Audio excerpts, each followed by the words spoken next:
Hello, Alex Raikes, representative for Voscur on the Safer Bristol Community Safety Joint Coordinating Group and Executive Group as well. And I'm reporting back now on the latest Community Safety Joint Coordinating Group on the 14th of July. This is the main group that looks at commissioning activities on behalf of Safer Bristol and commissioning any new projects that are around improving crime and community safety. There is a lot of discussion and concern around the possibility of something called the BCU, or Basic Command Unit funding, that has been coming into community safety partnerships for quite a few years to spend, may well stop coming into community safety partnerships next financial year. This has been discussed for the last few financial years that it could happen, and hasn't happened so far, but the rumours are that it really is very likely that this funding will be withdrawn the coming financial year. The money won't necessarily be lost from Bristol. It's very likely that it will go to the police authority instead, for them to decide how it's to be allocated. But there's quite a big concern that this will make it less, there'll be less control over it going to neighbourhoods. We did discuss also some concerns around funding that goes out through pacts, and I raised the fact that on behalf of Voscur, more information was wanted by people who go to pacts about that money being available and what it can be used for. It was taken on board, and it was agreed that there would be more discussion with Voscur to try and communicate better around this funding that is available to pacts to spend. Most funding is allocated for the coming financial year, except for just under £60,000 that is available for capital only. Some of that may already be ring-fenced for certain things that have to be done. For example, the police are particularly keen to reopen Argyle Road in St Paul's, as it is proving to be quite a difficult spot to police around criminal and drugs related activity. But otherwise, I think there's going to be some funding available for capital spend, which will be looked at in the rest of the coming months, and it does need to be spent by the year end. It can't be rolled over.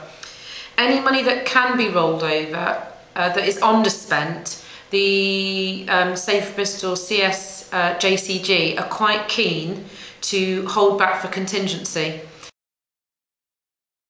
The trend at the moment, as you'll have seen from recent reports by me, is that crime is going down for the city quite significantly in most areas. Total crime for the city is down by 8% this year, which represents 1,387 less victims apparently, or 14 less crimes a day. So looking at it that way, it's quite significant. Shoplifting is up by 14.5%, and that, as I've reported before, is of a significant concern to the partnership at the moment. And perhaps most noteworthy is violent crime, which was up by 37%, which represents 36 offences. That is being looked into in more detail. It was pointed out that includes domestic abuse as well. So we just need to see which violent crime this is representing, this rise. There was a discussion around the shoplifting issue, because that is something that there's a lot of interest in dealing with at the moment, and apparently there's some concern that we're not getting enough support from shop managers, from shop management staff and senior shop staff to help tackle this issue. And we also discussed the fact that there is a need to pay attention to small businesses on peripheral estates, the fact that they're facing a lot of shoplifting that isn't even reported at the moment. Knife and gun crime has gone up about 3.6%, 5 crimes more, which is of concern. I raised the fact that I think there's a lot of focus when it comes to knife and gun crime on inner city Bristol, and perhaps not enough focus on outer estates, where certainly I'm aware, and a number of people are aware, that there is quite a lot of incidents involving knives, where perhaps the police haven't got specialist interventions or stop and searches to try and root out some of those sort of crimes from those areas. So that was taken on board. The other issue that was raised at the meeting was the fact that there are apparently between 1,000 to 1,500 children across Bristol that are not on a school roll anywhere, and that possibly could be the tip of the iceberg, and that was raised as a real concern. What are those young people doing? What's being done to monitor them and to support them and to get them back into school? And there was concern that not enough is being done, and that is being looked at now to see if new interventions can be put into place to tackle that issue. One in particular that Bristol looks very likely to win is the target around the managing of prolific offenders. And if we manage to achieve our target around this and to manage enough prolific offenders, it will be £825,000 extra coming into Bristol from central government. And we are on target to get that. What Safer Bristol's doing is attaching that target to the police more and saying to the police that you will get quite a large proportion of this money if we achieve this, to try and give the police more of an incentive to do more work around prolific offenders.